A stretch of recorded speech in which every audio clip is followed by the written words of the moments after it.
AP రజక సేవా సంఘం రాష్ట్ర ఉపాధ్యక్షులు కెల్ల సత్యం రజక సమస్యల పరిష్కారం కోసం అందరూ సమైక్యంగా ఉద్యమించాలని పిలుపునిచ్చారు. విజయనగరం జిల్లా గజపతి నగరంలో ఆదివారం నిర్వహించిన రజకుల సమావేశంలో ఆయన ముఖ్య ప్రసంగం చేశారు.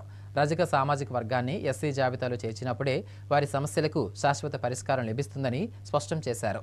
తమ డిమాండ్ల సాధన కోసం ఏప్రిల్ 13వ తేదీన కలెక్టరేట్ వద్ద భారీ స్థాయిలో మహాధర్నా నిర్వహించనున్నట్లు ప్రకటించారు. ఈ పోరాటంలో రజకులందరూ భాగస్వాములు కావాలని కోరారు.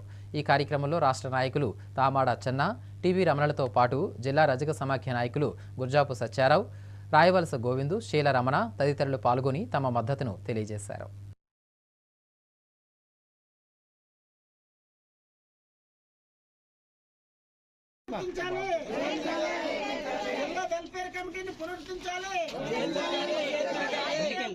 చట్టబద్ధమైన హక్కును కల్పించాలి. భూములు